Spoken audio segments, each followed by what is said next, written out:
Good morning, everyone. I'm Jim Giacchetta, CTO and co-founder of VidOvation.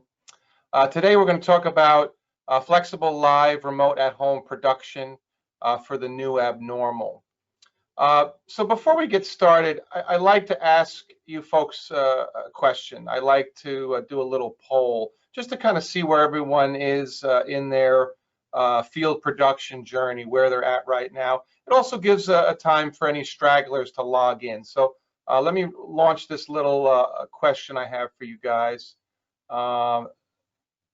Unfortunately, I can't see if it's on the screen or not, but you should have a poll on your screen right now.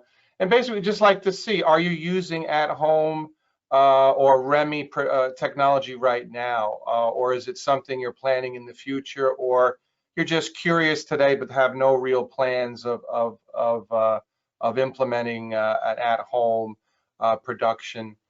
And I should, everyone's definition of terms is always slightly different. When VidOvation and our partners talk about at-home production, we really mean multi-camera. We're not talking about, a news commentator going out with a single camera, either with a camera op or with a tripod going out by themselves. Doing that type of a remote production is very commonplace. Where it gets tricky, and what we're going to talk about today, is some of the challenges that VidOvation and our partners have overcome when you're doing multi-camera. And we'll talk about maintaining genlock and lip sync. So it's really the multi-camera aspect. Okay, so let me see. I always hit the wrong button here. So manage the poll. Oh, no. I see I hit the wrong button. I need to close it. There we go, and share it. You would think the bigger button would be the one they want me to press. The big button is the button I shouldn't press. So I believe you should see the poll results on your screen. Unfortunately, I can't see it, but I can read it to you in case you can't see it. So 18% of you are already using some form of at-home or REMI production technology. It seems like 53% of you, the majority, are not using it and plan to soon. So hopefully we can educate you and make you more familiar with the technology. And then it seems just 29% of you maybe are just curious today. You know, but you have no future plans. But maybe we'll enlighten you. Maybe some ideas we share today may resonate with you. All right, so let's get started. So broadcasters, we're broadcasters, sports networks, news networks, any kind of a television operation. We're not charitable organizations. They're for profit. They're always looking for ways to cut costs, to maximize advertising revenue. So any kind of a technology that can save in the contribution and in distribution and production of an event, news, sports, live reality, whatever it might be, we're going to talk about how this technology can save money, can drop a significant amount of money to your bottom line. And then what I alluded to before we started, we're going to talk about how this tech can help during these new abnormal times, with travel restrictions, personal distancing, social distancing. I think, we're all now working remotely in all walks of life. It's not uncommon now when you watch the evening news. One anchor is far left, the other anchor is far right. But the weather person is working from home. They have a green screen. They have a high-speed internet connection. They're probably using some form of at-home production technology to achieve that, keep everything in lip sync. So some of us may like to continue working from home when all of this is over. I also touched on this too. We're going to discuss and learn more about how to maintain frame accurate video genlock and lip sync across multiple handheld cameras. There's solutions where you bring all your cameras to a rack or a box in your truck or in a central location, and then have frame accurate transport back to master control. But that's wired. The cameras have to be tethered. This is completely untethered. The encoder is mounted on the camera. I'll discuss more about this. So it's multi-camera at-home production, multi-camera field production at home, where there's very few personnel. In many of our applications, the only personnel on site are the camera operators. Everything is home run, graphics, the production switcher, the producer, the technical director. All those people are back at master control in a centralized location.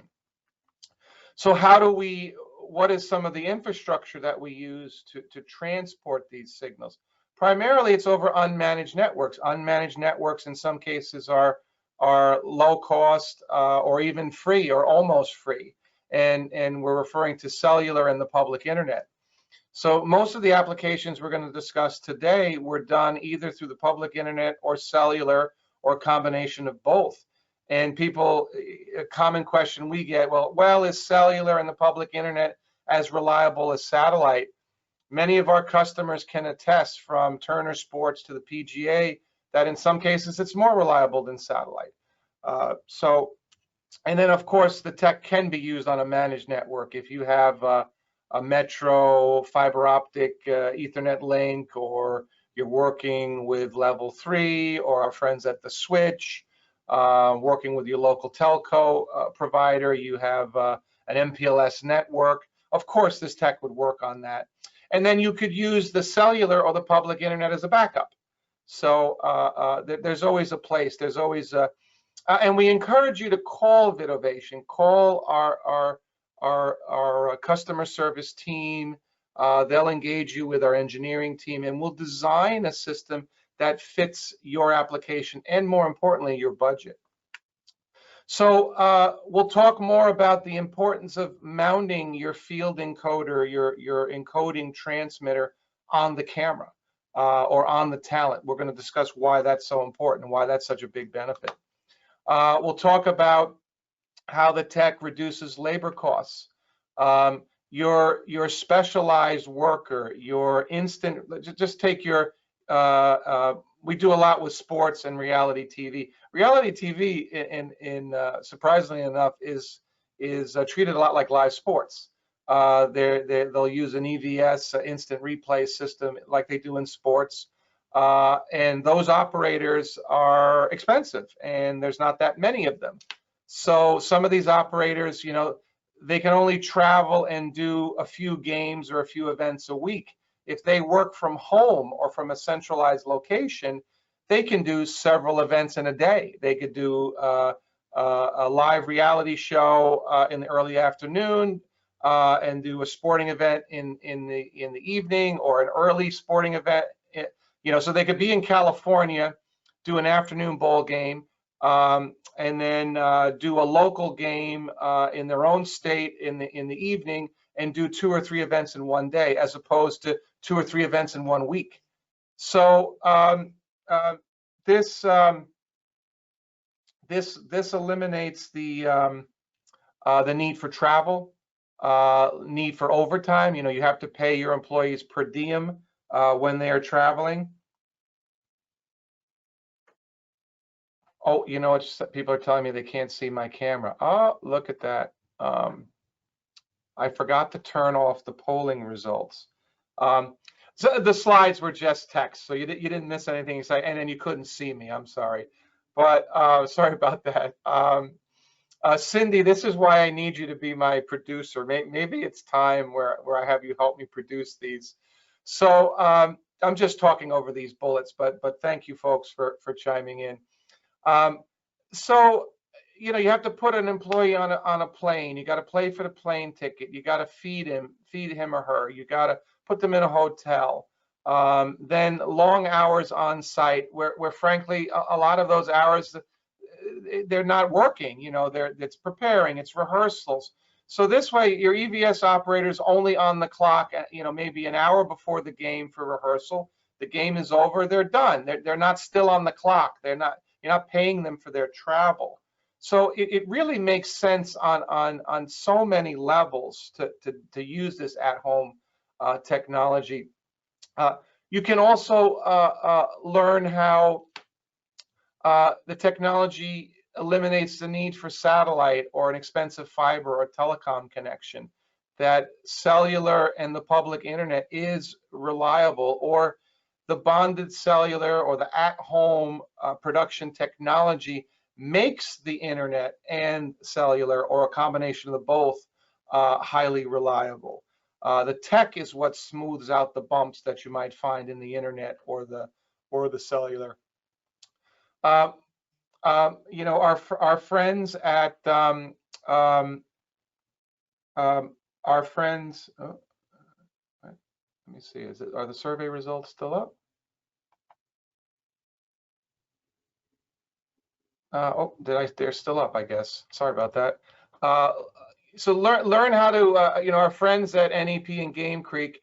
I have images on our website of a truck with a line through it. I'll get to that, but I don't think trucks are going to go away, but maybe the trucks park in a central location. They are mobile master controls. They're portable control rooms. So maybe they, quote unquote, they take the wheels off the truck, and the trucks sit in a local location, a central location. They can do more than one game or one show in a day to help lower costs. Or maybe there's more trucks but smaller trucks. But work we've done with the PGA has eliminated or drastically reduced the size of the truck, and then the associated personnel that go with the truck. That adds to cost and to logistics. So have your crew work from home or centralized location. I already discussed that. So we're going to talk about the technology we've implemented with the PGA, Turner Sports, Viacom, CNN, Fox, Discovery Network, Major League Fishing, and more. So let's talk about the PGA. So we have some ongoing, PGA has engaged us for their events for the rest of the year. They're using our at-home production technology for all of that. The event I'm going to talk about today was the first, it was the first event that we did during COVID with PGA. We had worked with PGA in the past. So once COVID started, there was big restrictions. It was the Skins game. It was the first, actually, I think it was the first sporting event to come back after the lockdown, or during the lockdown after February. So it was a big deal. And there was a restriction that was set that at the Seminole Golf Club, that the local health authorities said you can't have more than 50 people. I don't know how they came up with that number, but that was determined, and that included the players, support staff, officiators, the TV crew. That was it, 50 people. Then the Seminole Golf Club was very unique, that they've never done a PGA event there. Never done a live event. They've never televised there. So 50 people was the limit. So to do a production, you normally need 1 or 2 or 3 production trucks. One truck does graphics, one truck produces the show. So it's not uncommon where you need 1 or several tractor trailers, and there could be 20 or 30 or 40 people associated with each trailer. So how do we stay under this 50 person limit? So the game was in Seminole Golf Club. There's no fiber connection. There's no level 3 fiber circuit. There's no telco circuit. There's no telecom. If they did this old school, they probably would have brought a satellite truck. And then if you're going to bring a satellite truck, then you might as well bring the production truck too. So there was no fiber optic infrastructure in or out of this venue. So some temporary satellite or cellular were really the only choices. So see, that thing keeps popping up on me. So the game was in Southern Florida, and PGA headquarters and master control is in St. Augustine. So there was some talent. Some of the play-by-play was in St. Augustine, and then Mike Tirico lives up in Michigan. He didn't want to travel. I think the story was he has a child with compromised immune system, I believe. I apologize if I got that wrong, but there was some reason why he didn't want to travel. He didn't want to risk it. So using the at-home technology, we were able to tie this all together. Now, you might ask, well, St. Augustine is pretty close to Seminole, so that's probably pretty easy to do. If you're going through the public internet or cellular, whether you're 1,000 miles away or 10,000 miles away, really doesn't make a difference. When we did the Ryder Cup last year with Turner Sports, it was a good 8,000 miles away. The event was in Paris, in the Paris, France region, and we backhauled 20 camera feeds through the public internet, perfect genlock, perfect lip sync, back to Atlanta. So the fact that this all took place in Florida really doesn't matter. So PGA had 2 camera operators in the tee-off box, and you can see 1 top tracer. So what is that? That's that red line that follows the ball after it's been hit through the air. So you see the trace of the ball. And I learned something new. I didn't realize this. The top trace telemetry actually goes through an audio channel. So I'll get into it a little more in a little more detail. But all of the Avi West field encoders, have analog audio inputs. So you'd have to use an audio embedder, or you'd have to have a camera to feed the audio into the unit. So for the PGA, this worked out really well, having analog audio inputs. They just fed the top trace telemetry into that. And I'm not an expert at top trace, but then I guess the telemetry then goes to a control unit back in the studio to put the graphic over the video. Then there were two more cameras on the fairway, and these are the units, are the encoders mounted on the camera. I'll show you some pictures. Again, another top trace telemetry need, and then 2 more on the green. And these cameras kind of like rotate. You know, as a crew goes out, the tee box they follow, and then so as different groups of golfers go out, but this was kind of like, I guess this is like the starting position of the cameras. Then there were 2 POV beauty shots. One of this club was near the beach, so there were beautiful shots of the beach and the sand dunes, and some other POV, another shot of the clubhouse. So the units on the fairway were the Avi West Pro 380s with 8 cellular modems. So we have 2 Verizon, 2 AT&T, 2 T-Mobile, and 2 Sprint. That's for video and audio transport. 8 modems gives us the highest level of reliability. But these beauty shots worked great with 2 cellular modems. The Air 320, it's an HEVC codec, just like the 380. Video 5 megabit bit rate with HEVC is what PGA chose. So we ran the Air 320 was able to achieve 5 megs with only 2 modems. So it's a smaller. I have pictures of the actual units. Then they had 2 commentators walking the course with the players. So this was really cool. The commentators don't carry a camera; they carry a microphone to interview the talent. I have some still shots of that. So how do we get that microphone audio back to master control? Well, the commentator, he chose to use the shoulder mount little pouch, little sling. He had a microphone preamp on his belt, fed the analog audio into the Avi West Air 320 because of the analog audio inputs, and you could hear the interview. He could, you interview the players while they're on the course.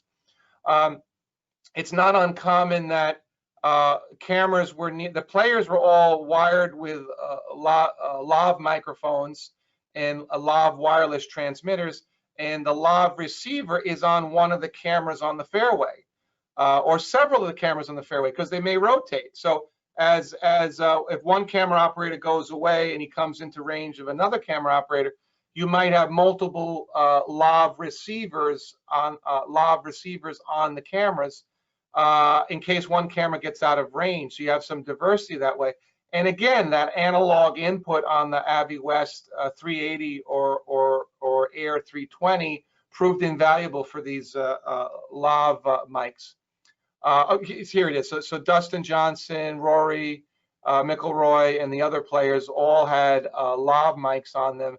And then since there's two analog audio inputs, an operator must stay nearby holding an Air 320. So wireless from the player to the Air 320, and then the four channels of analog audio were sent back to master control using two of the AviWest Air 320s. Then parabolic mics.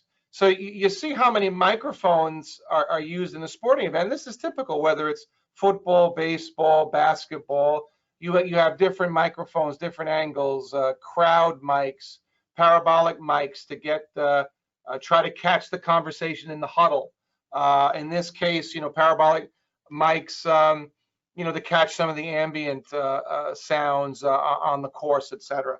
And then they use a traditional microwave link to get a camera feed from the plane overhead down to the ground, and then another Pro 380 was used to home run that video back to St. Augustine and master control. So here's the two units. So on the top here we have the Pro 380, the bigger unit. It has 4 antennas on the top, 4 antennas on the bottom. The Air 320 has 2 antennas. It's got kind of like these little, I like to call them ears, these little ears off the back of the unit where the antennas are hidden, and 2 internal modems. And me, my colleagues, and my friends and colleagues at AviWest, we're asked all the time, why does this technology seem to work better? I mean, other people do bonded cellular. Well, it starts with the antennas, better quality antennas. They're patented high gain antennas. You can't amplify RF. RF can't be, cellular RF cannot be amplified. That's not legal. But you can design an antenna with more gain. That's allowed. So it starts with the antennas. And then the next magic is the modems. We've had customers like, well, I have brand X and then I bring the AviWest. Brand X has no cellular connection. What's going on? And then your unit comes on and we see signal. That has to do with the modems, higher sensitivity in the modems, better antennas, but the modems AviWest use catch all the cellular bands without exception. And this is globally. AviWest puts a big investment in the modems. They're $300 or $400 a piece. They don't, I jokingly tease the AviWest engineers that they over-engineer the product, but in a good way. And this is a case of that, not skimping, over-engineering, putting the best possible modems in there. And if you go into the administrative screen or look inside the unit or on the receiving dashboard, you'll see a little number like B12, B6, B14. That's the band. And we'll often see one Verizon modem will connect to band 6, the other will connect to band 12, and the unit does that on purpose for better diversity. So it's not only is it connecting to the same network, but it's connecting to different bands on that network. So if one band should suddenly get congested. So these little things that really sets this tech apart. So as I discussed, the flagship unit, the Pro 380, has 8 modems, and the Air 320 has 2. So why did this tech work so well for the PGA, for Ryder Cup, for Live PD? It comes down to what AviWest calls Safe Streams Transport, or SST for short. So what is this? I mean, everyone has some sort of a protocol for transport. There's SRT, there's RIST, there's different protocols. AVI-West protocol has proven to be virtually bulletproof. You know, some of the techniques that are used by others, but it's all in the implementation. So there's a level of forward error correction. There's automatic re-request or ARQ, adaptive bitrate control. You know, we don't try to jam 5 megabits down a pipe that only can support 2, so the unit will adapt. But the most important feature for at-home production, for live reality TV, for sports, for multi-camera field production, is the ability to maintain frame accurate genlock and lip sync. I like to say they implemented their own version of precision timing protocol. Obviously, it would have to be different than PTP, because PTP, you control the clocks and all your switches across the network, all your devices. But AVI-West, the receiver acts as the grandmaster clock. Reference signals are sent to the transmitters to get them all in sync. Remember also, the transmitters are hooked to GPS. If not GPS, they're hooked to the time clock of Cellular, which is probably also hooked to GPS. So the units are close. They're within, you know, maybe 100th of a second out of the chute, you know, from a time clock standpoint, but not a frame. So many of our competitors, you know, they're a couple of dozen frames off, and in live production, that really doesn't work. If the audio is a couple of frames off, you know, you're going to get hello, hello, or, you know, whoosh, whoosh when they strike the golf ball. It would drive the audio engineer crazy. He'd have to be muting channels that are out of sync and trying to find the audio that's in sync, because you can imagine. On the slide before, there were 2, 4, 6, 8, 10 or 12 cameras filming this group of 4 golf players. Each of those cameras has open microphones. You got open mics on the parabolic microphones. You got the lavs on the players. The show would be unwatchable if that audio was all out of sync. When you cut between cameras, you'd see, you know, whoosh, whoosh, you know, why are they hitting the ball again? They just hit the ball a second ago. But more importantly, you'd see this audio out of whack, out of sync. So that's what's really important. So here's some of the stats. PGA chose to shoot 1080i 5994. These units can do 1080p 5994 720p. The unit can actually go up to 20 megabits per second. With HEVC high efficiency codec, 20 megs probably would be overkill. They chose 5, which I think is respectable. Also, AVI-West encoder has proven to be about 30% more efficient than many of the other HEVC encoders out there. So you could say that this transmission was analogous to a 7 or 8 megabit transmission. The video quality of the hardware encoder that AVI-West uses is unbelievable. The picture quality is beautiful, and you know, shooting golf is not easy. You got a lot of, you know, fine blades of grass. You got a lot of color gradients. You know, different colors in the grass as the wind blows through it. So golf, sports in general is not very forgiving if you don't have a good HEVC codec, and AVI-West certainly has that. So let me keep going. So here's what the units look like. So you see on the top picture here, most of our customers like to mount the unit on the camera. So AVI-West wasn't the first to come up with the idea of putting an accessory between a camera and a battery. It's probably first done like with microwave gear, you know, wireless RF gear, you know, short range stuff.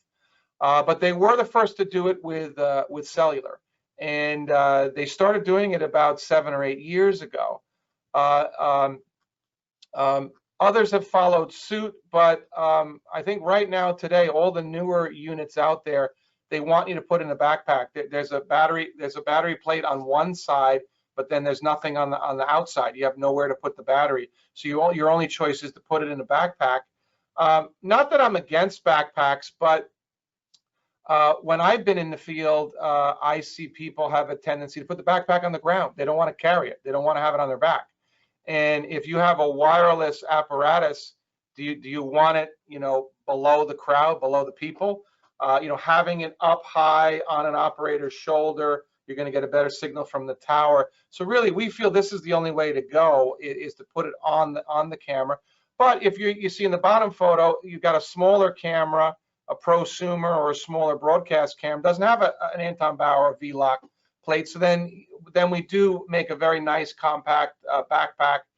You can even hide a second battery in the lower compartment, feed that into the the power input, so you can run off of 2 batteries. Or 1 battery is like a backup. Then on the right here we have the Air. So again, with a smaller camera, you see the Air on the top right here. It's in its little pouch. You can wear that over your shoulder. We don't have a photo of it, but AVIWest makes a very nice belt clip. I think of it like a military or law enforcement accessory. It actually clips into place. It like locks, so it won't fall off. So if you're doing live reality or news and you got to run after someone, the unit's not going to fall off your belt onto the ground. Or you can mount the unit. It's got a 1/4-20 thread on the bottom, so you could put it on top of an accessory shoe on top of your camera rig that way if you so choose. So here's another shot, close up. So you mount it right on the camera. Another shot showing it in action.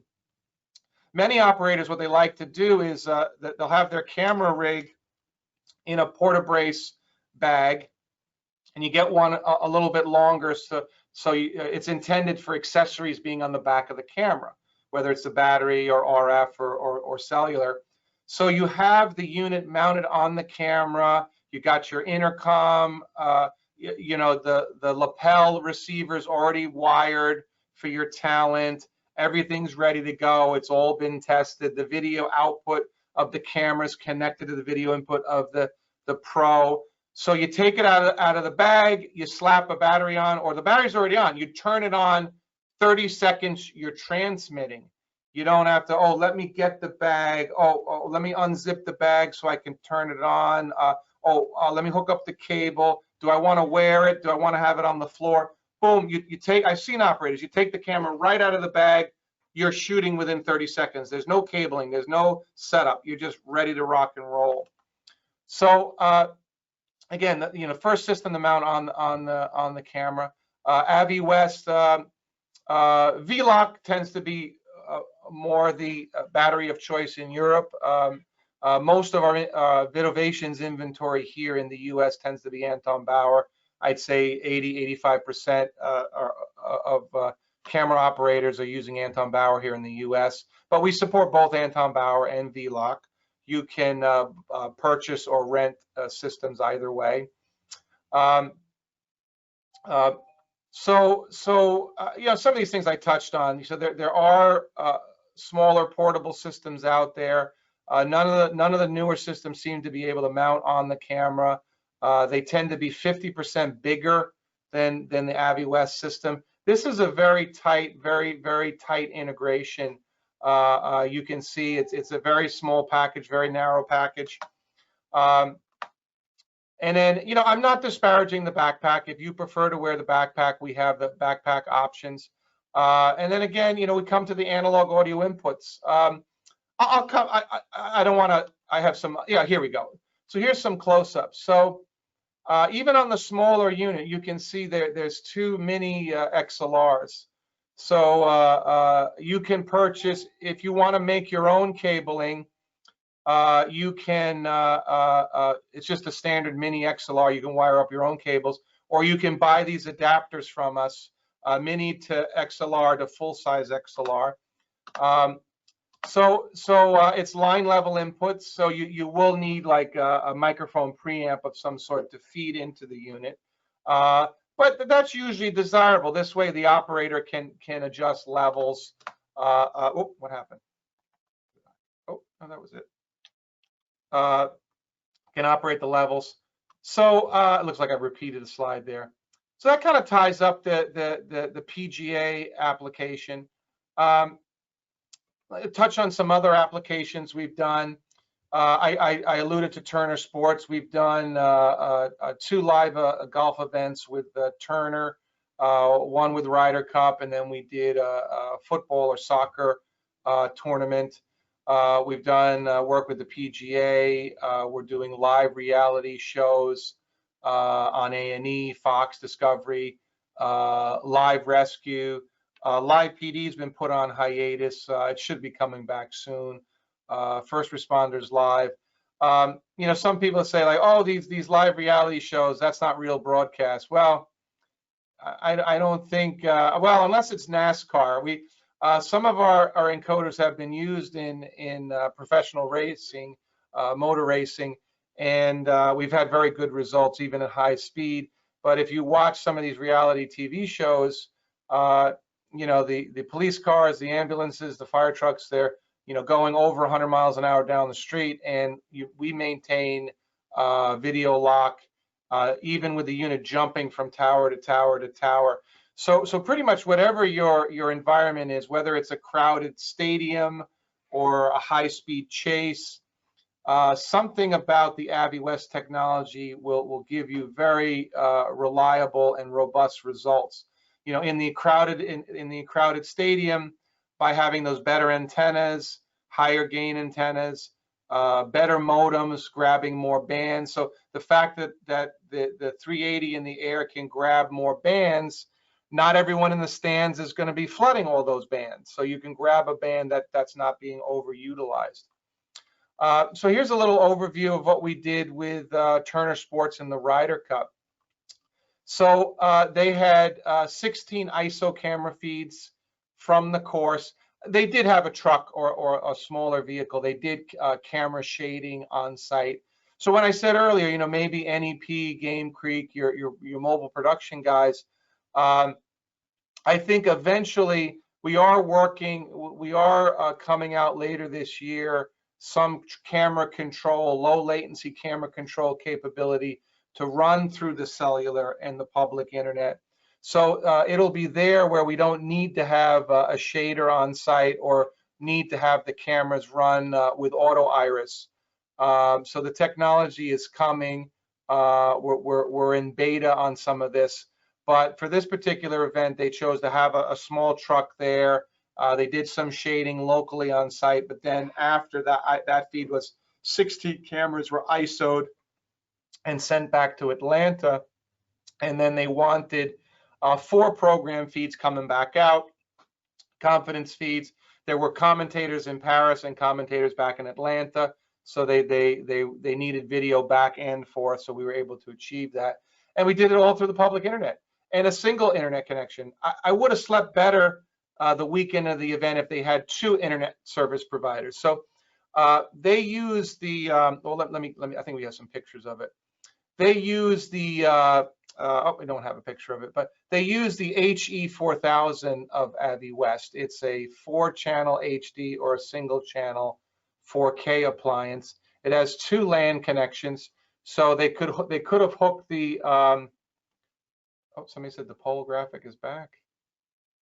What is going on? Or is that an old message? It might not be an old message.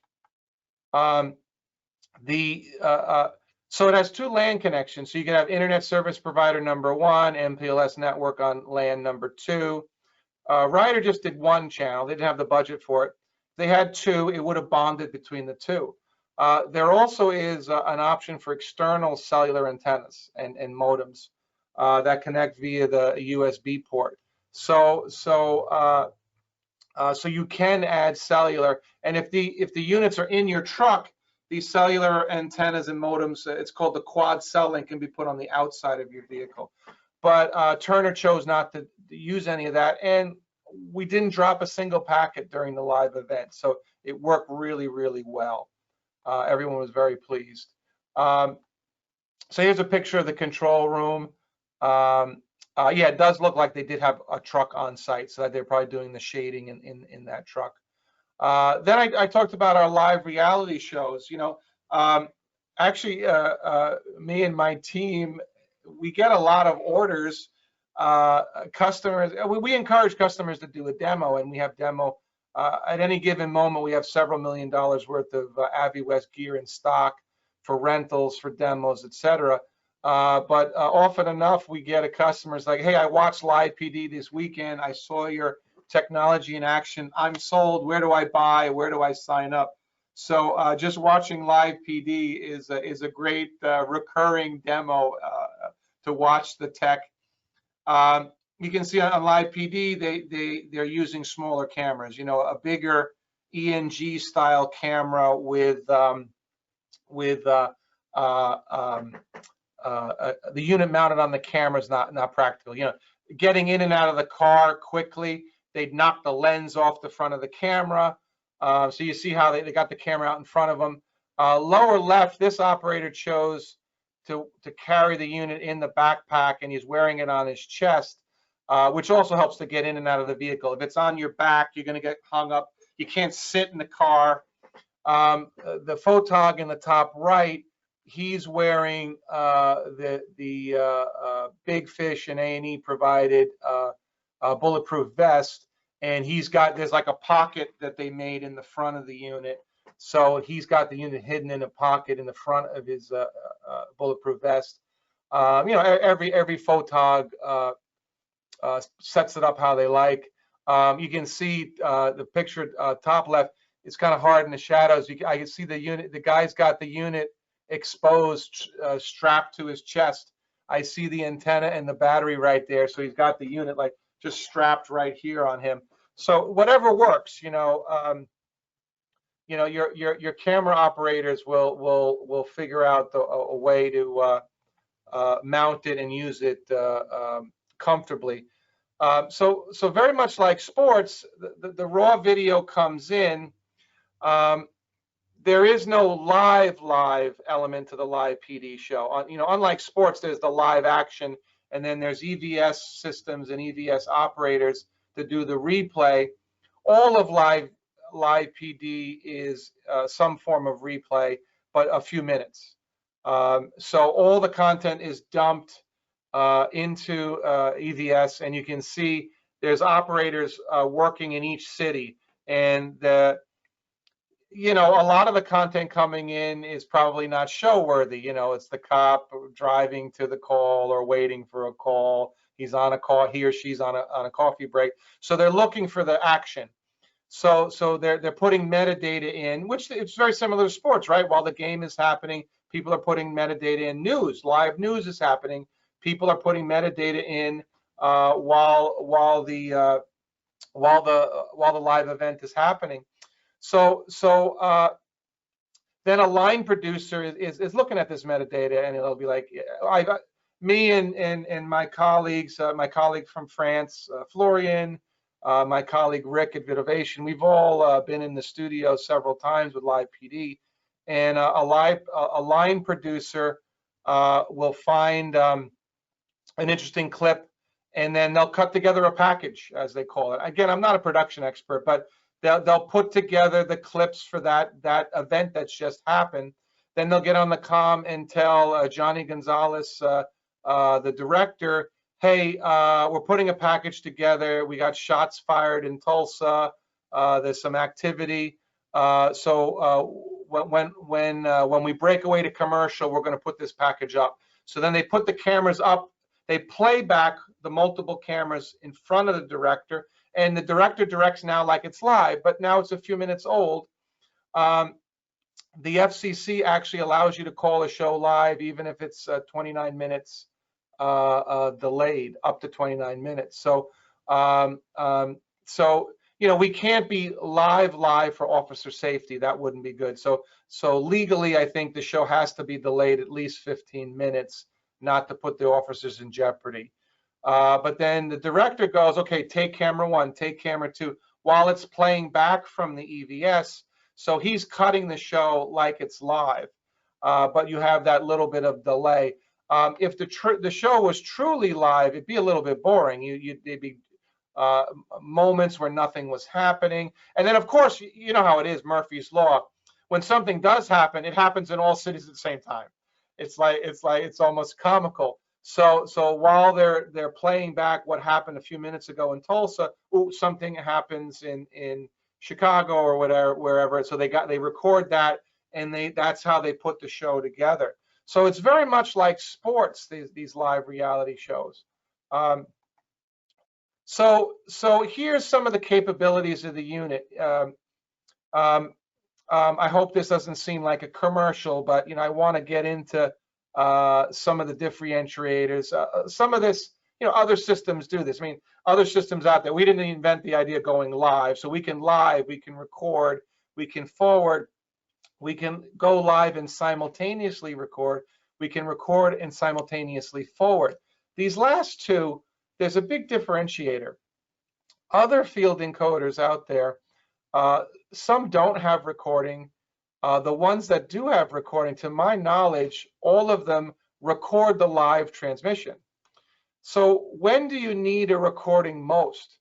You need it when you're in a dead spot. You need it when the transmission is struggling. I mentioned that the AviWest Pro and Air have better antennas, better modems, will grab a signal where other systems can't. But we can't materialize a connection that just isn't there. So there will be those, you're in a lead line basement trying to do an interview, you're going to struggle to go live. There are dead spots in cellular in the world.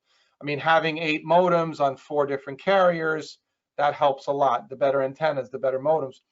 But AviWest did this in their first products, 9, 10, 12 years ago, to have a second encoder. Now, putting a second encoder chip, these chips are hundreds of dollars. So you don't just arbitrarily throw a second HEVC encoder chip in there. It costs a significant amount of money. These chips run hot. You got to cool them, ventilate them. You don't just throw another chip in there. So there's a second encoder. So when you're in that fringe area, so there was an episode of Live PD when my colleague Florian and I were in the studio, and it was a big drug bust. They found some cocaine in the wheel of a truck, and the chase had lasted an hour. They're out in the middle of a cornfield. Cellular wasn't great. This was with our older product using H.264, so it got down to about 500K. The audio was clear. The video was soft. 500K video using H.264, it's going to be a little soft. So Florian and I are there. We were guests in the control room. We were in the back, and somebody kind of mumbled under their breath, "Oh, too bad we can't get the recording out of the camera." I mean, most productions, right? You record in camera, right? That's your safety net. So you can piece together a produced show after the live event.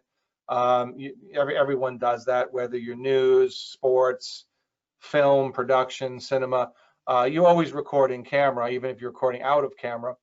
So somebody said, "Oh, too bad we can't get that live video, the recorded video out of the camera."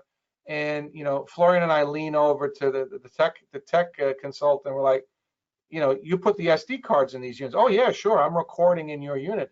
That's our second set of a second safety. I said, Florian and I go, you can, when you break away from the action, we can log in. We can show you how to log into the unit and pull that high resolution recording through. I didn't know we could do that. Now, obviously, you have to have in your workflow the ability now to ingest the file. So we had to figure out, we pulled the file through. Once they had arrested everything, you can't broadcast live and pull a high resolution file through at the same time. You would steal too much bandwidth. So when they had the guy in cuffs, the scene was wide. So we remoted into the unit. We stopped the live transmission. We pulled just the clip we needed. You could select the clip, because AviWest records in a fragmented file. We could just take the clip we wanted. Didn't need to pull everything. We took the clip that we wanted. The anchor said, "Okay, we're going to go. Things are wrapping up with that drug bust in Tulsa. We're going to go to Chicago now." When they were done with Chicago, they broke for commercial, and the director went on the comms, or the producer went on the comms. Hey, Dan Abrams, when we come back from commercial, we got a better copy of the recording of that bust in Tulsa.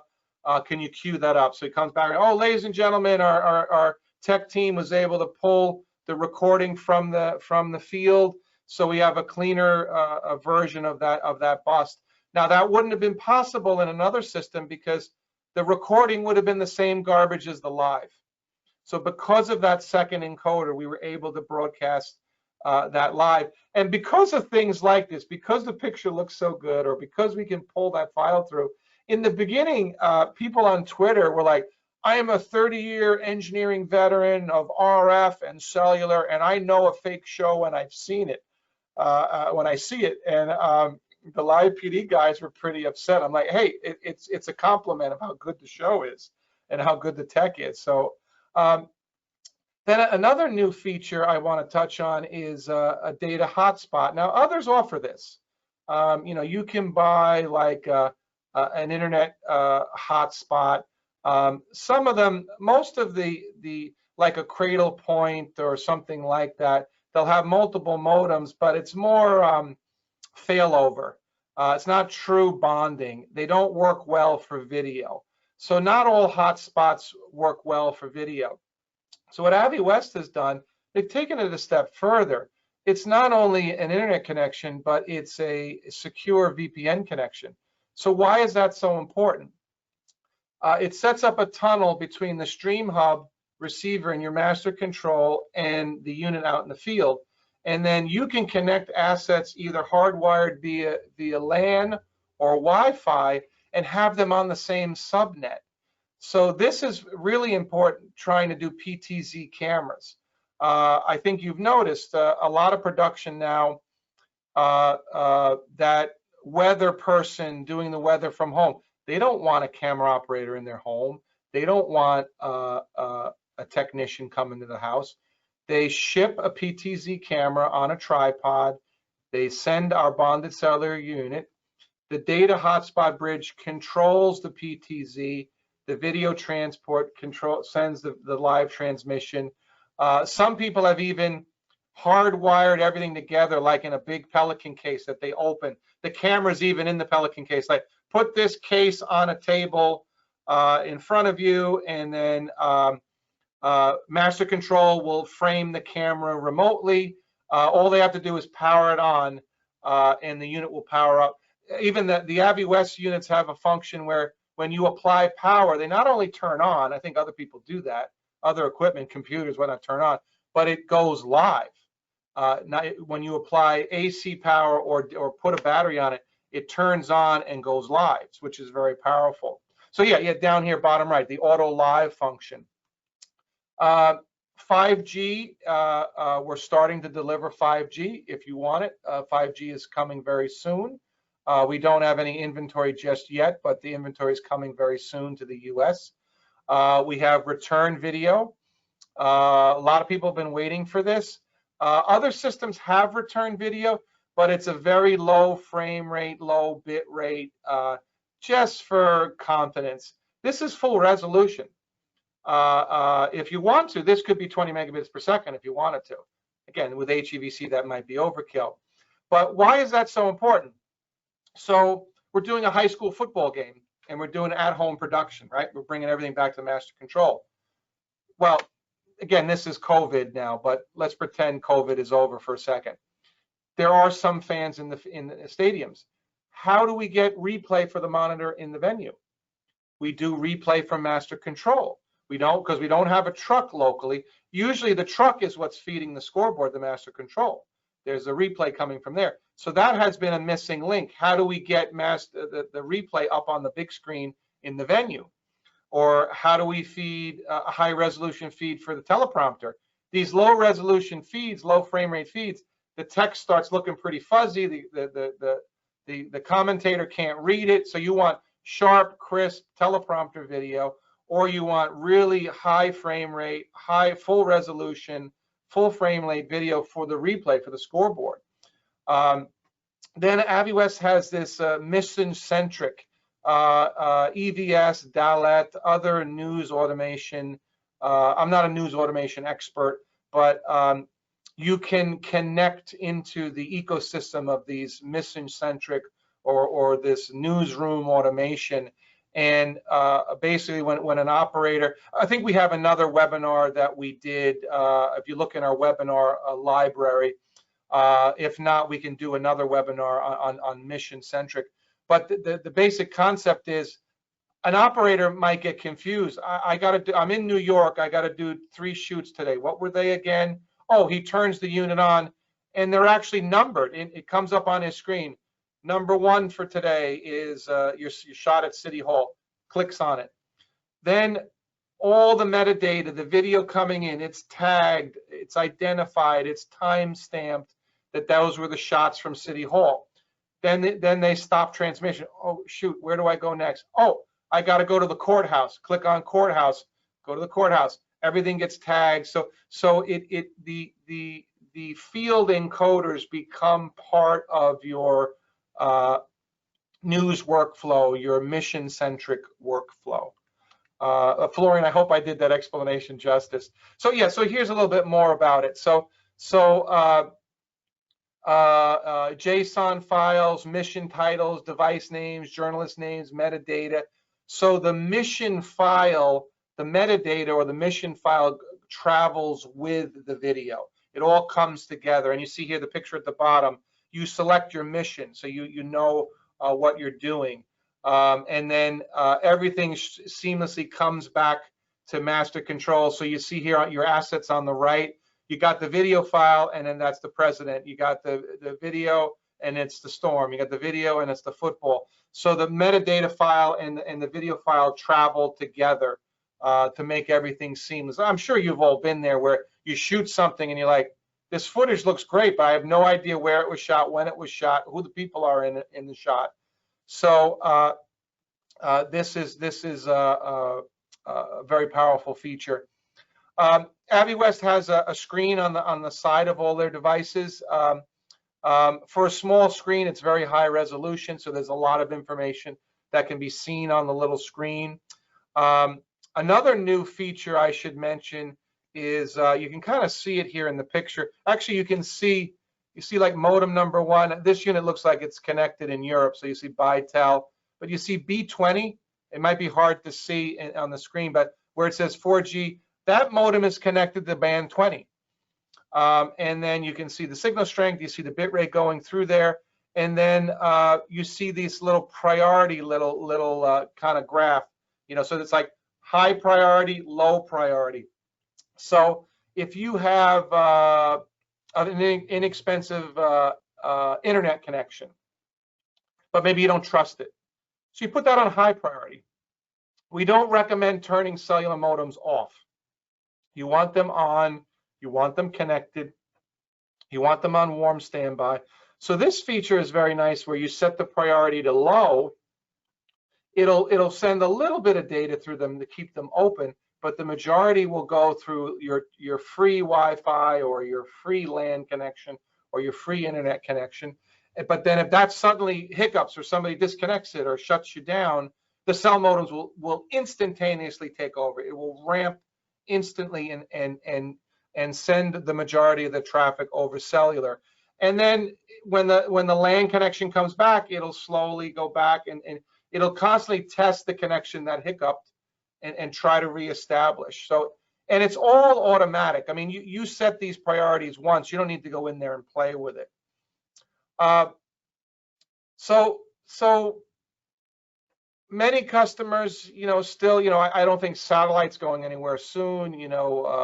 Elon Musk, SpaceX is launching more a global internet wireless satellites.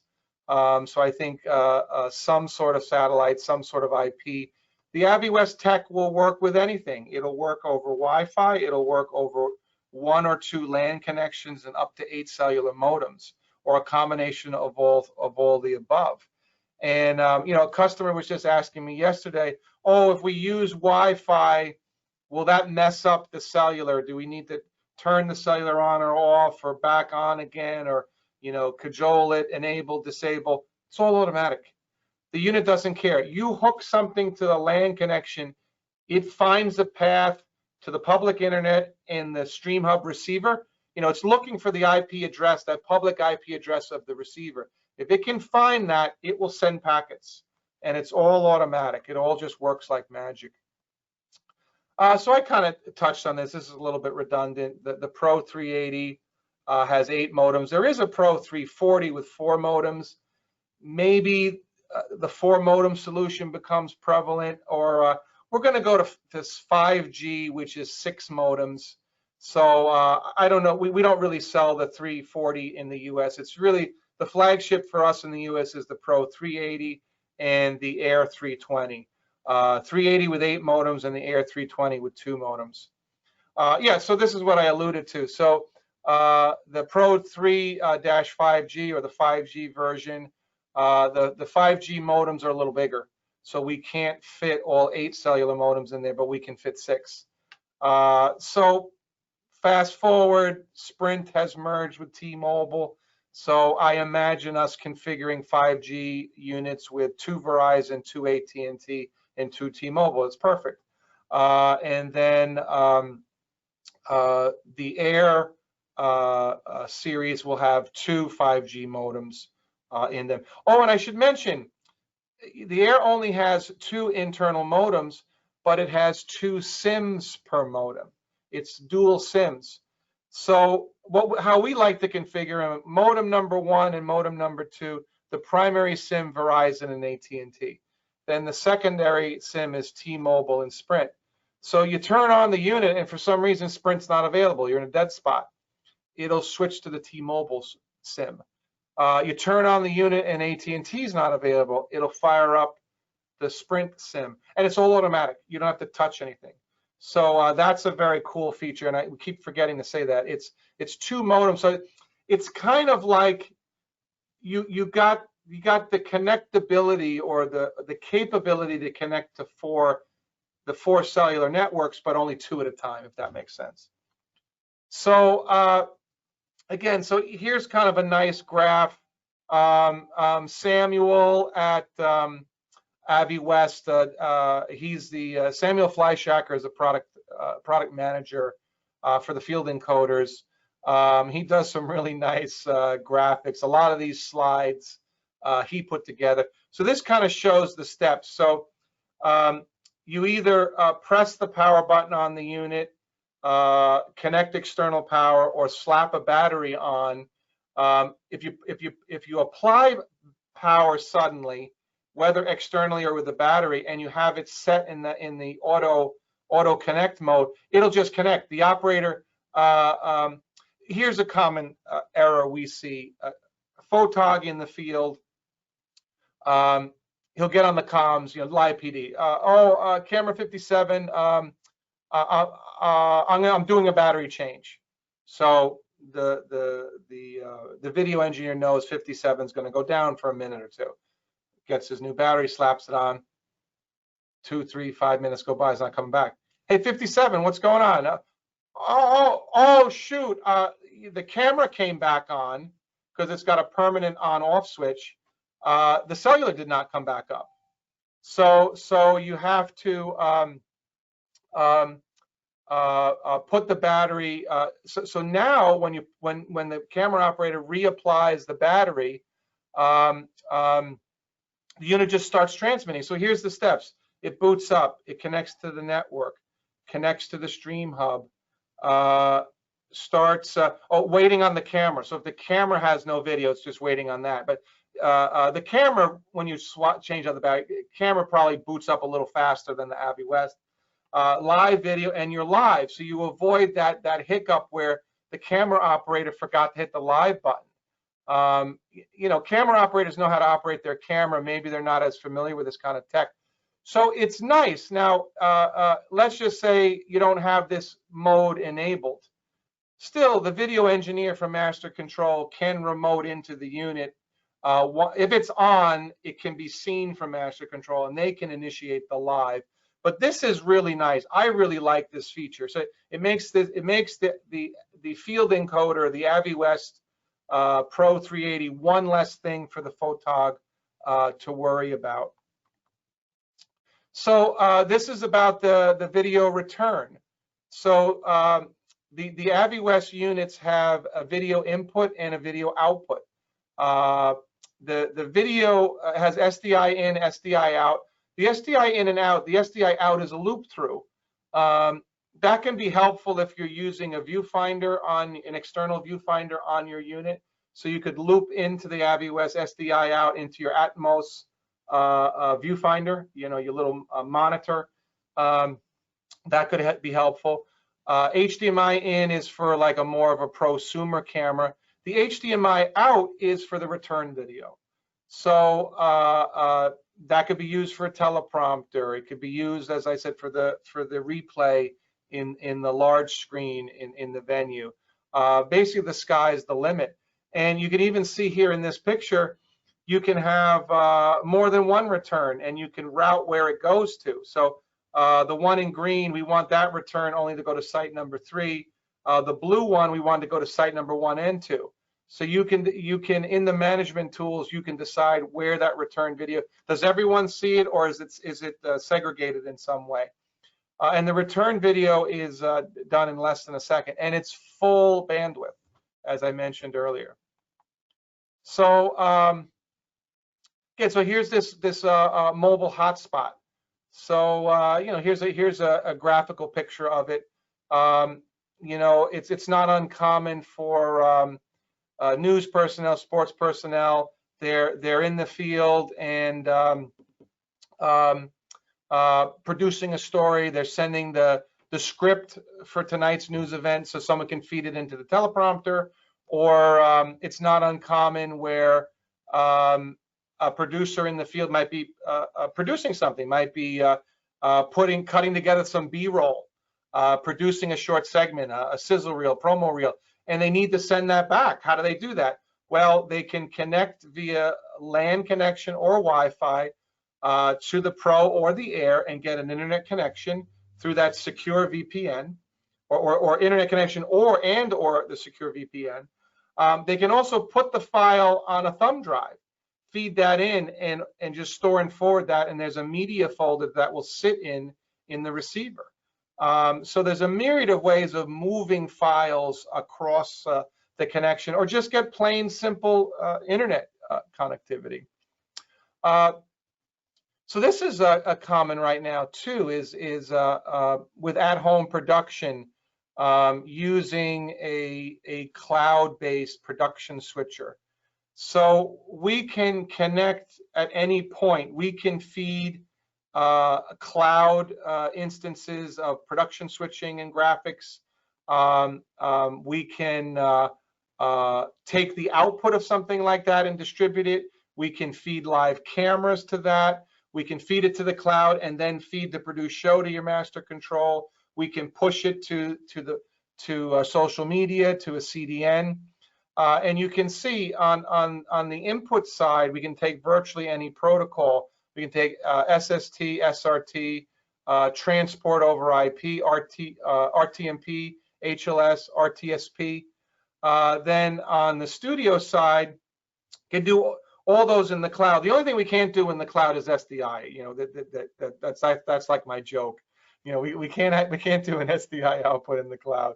But otherwise, the software in the environment is identical, whether you have a cloud Stream Hub instance or an instance in your master control. Only difference being is you have SDI out in the master control. So, so the Stream Hub. AVIWest came up with the name Hub or Stream Hub. It's taking streams in and out. It's encoding, decoding, transcoding, streaming, recording. So it's not just a decoder. It's not just a receiver. So they didn't want to call it the receiver. Sometimes, you know, just for simplistic terms, we refer to it as the decoder or the receiver, but it's way more than that. So we can do IP to IP or IP to SDI. As I mentioned, we can decode, we can transcode. So why is transcoding important? Well, it's very common that, you know, Facebook, YouTube, they don't accept an HEVC signal yet, or H.265. Or if they do take 265, they want constant bit rate, and they want 5 megabits, or they want, they're optimized for 1080p and don't like 1080i, something like that. There's always a list of guidelines. So whatever format we come in from the field, if it's an older AVIWest unit, coming in H.264, or a newer unit with HEVC H.265, many times we need to transcode if we're coming back out IP. So you can have multiple transcoding engines. There's a screen for it, and you set your profile. You pick what input you want to transcode. You set your transcoding parameters. I want to do H.264. I want to do 5 megabits per second. You pick your encoding profile. You pick whether you want a 128 or 256 audio. You want AAC audio, etc. And then you decide what output you want to send it on, what IP output you want. So you can have up to 16 IP outputs, 16 inputs coming in from the field, 16 encoders, 16 transcoders. So the StreamHub can handle virtually any format up to 4K UHD and in any standard. You can have StreamHubs talk to each other, set up like a matrix or a grid. And so the IP output can use the SST. Remember SST? I mentioned in the beginning, that's AVI-West Safe Streams Transport. So SST can be an IP output, so StreamHubs can talk to each other and use that bulletproof, robust transport protocol I talked about. But then, you know, we all work with other systems, so we do support SRT, which is an open source industry standard. We do, AVI-West has on the roadmap to support NDI. So the IP output could be NDI in your control room. So it's a very powerful appliance. So this is a little overview of the hardware appliance. It's a 1RU server that sits in your data center or your master control. It can decode HD, 4K. It does the transcoding as I mentioned. It does have a hard drive in it to do recording, and you can have up to 4 12G SDI outputs and up to 16 IP outputs, as I mentioned. Then the cloud version is virtually the same. You have the transcoding capability, recording, multiple IP outs, but just you don't have the SDI out. And it's exactly the same environment. We have customers that will use a cloud and a physical environment in concert. You know, the cloud is more for distribution of multiple multiple destinations. And then if the destinations need SDI out, they'll have the hardware version of the StreamHub to get SDI out. So here's a little overview. Again, SRT, RTSP, transport, TS or transport over IP, RTMP, HLS, and coming soon, NDI, and Web, RTC, and SMPTE 2110. We all know SMPTE 2110. You know, that's the new IP workflow for broadcast. WebRTC comes up a lot. I've seen recently with gaming.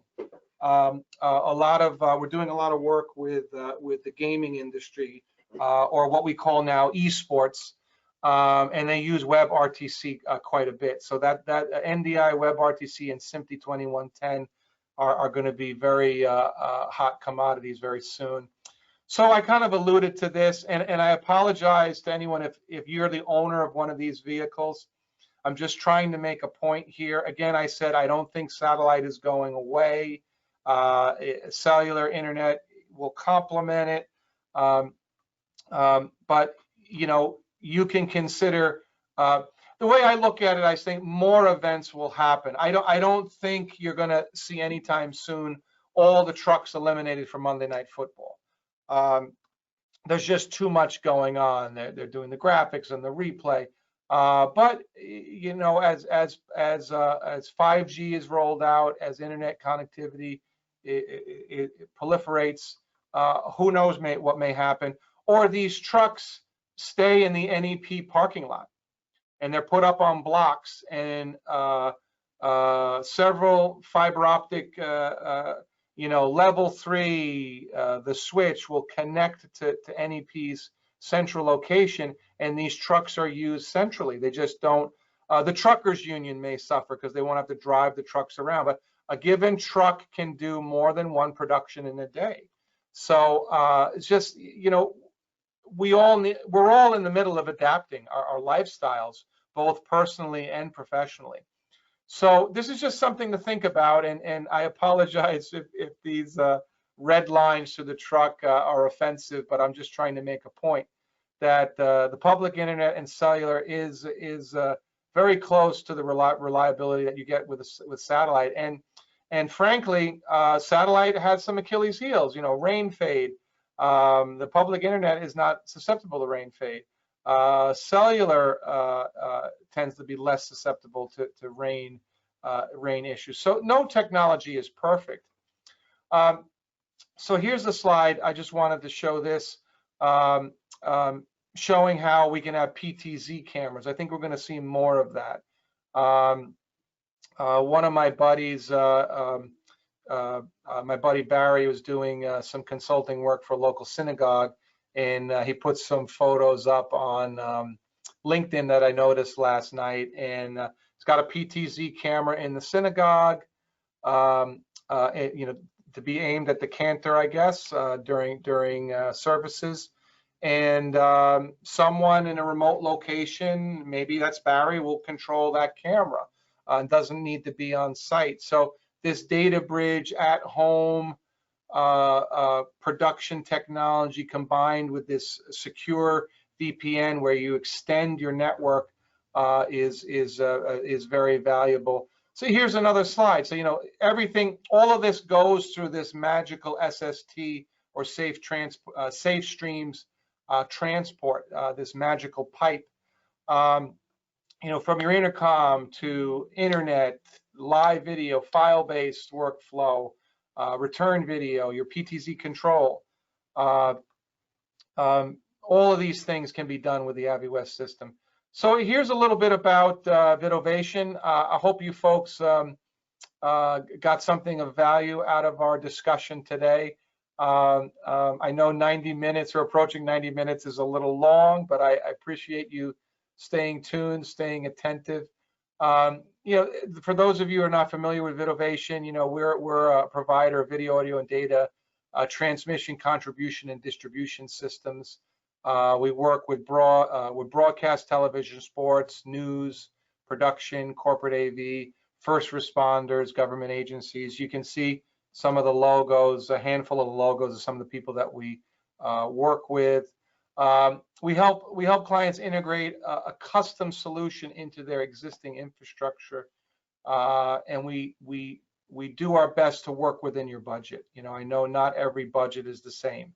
Where one customer, $1 million budget is not that big, and another customer, a $50,000 budget is significant. So we try to apply the best technology for the project while staying within your budget. So why engage with VidOvation? You'll get consulting, design engineering, system integration services, project management, warranty and support.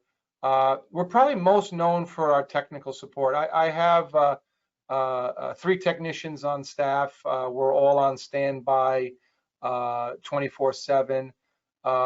If my guys are busy or sleeping or not on shift, the buck stops with me. That I include myself in the tech support workflow. And if one of my guys does not pick up, the buck stops with me, and I will answer the tech support calls at any hour of the day, any day of the week. So we pride ourselves on amazing customer service. That's very important to us. So here's some contact information, how to reach me. You can drop us a line. My email is jimj@vidovation.com. Our main phone number is 949-777-5435. Be sure to visit our website, vidovation.com. We will post, we usually get the recording produced, transcribed, and uploaded on the website by Friday afternoon. But I'll just tell you, you know, by Monday at the latest, you will have the recording of this with the transcription. We put the slides in the transcript. If you like to read stuff more than listen or watch a video, we have that option. We encourage you to call our team anytime to discuss any of your active projects around video transmission, contribution, distribution. At-home production is a hot area for us right now. We also do a lot of work with live television distribution on the corporate network or the enterprise. So a corporate or an enterprise IPTV system and digital signage system. We've worked with Paramount Studios, Viacom, Nickelodeon, Big Ten Network, distributing, cable, DirecTV, their own internal video, all on the network to set-top boxes, TVs, etc. on the network. So if any of this sounds interesting to you, please reach out to me or my team. Thank you all so much for tuning in today. We couldn't do this. VidOvation wouldn't exist without you folks out there. We really thank you for your continued support and for listening today. And I hope all of you stay very healthy and safe. And I hope to see you at some point out there on the road. I do miss some of the best part of my job is visiting a vendor's facility, being in the rack, in the data center, helping them get on the air. I live for that. I enjoy that. So I can't wait to get back in the trenches and work elbow to elbow with you, with my mask on, of course. So look forward to seeing you soon. Thank you so much, and have a great rest of your day. Thank you. Bye-bye.